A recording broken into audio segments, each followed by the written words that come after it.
del Mascal.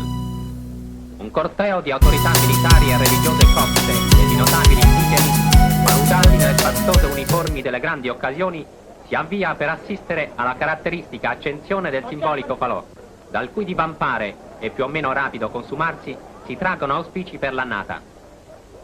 Il falò di quest'anno, onorato dalla presenza dell'alto commissario De Bono, dal ministro Ciano e dei figli del Duce, ha bruciato nel modo più propizio, tra il giubilo della popolazione che ha espresso il suo entusiasmo esplodendo in una delle caratteristiche fantasie locali.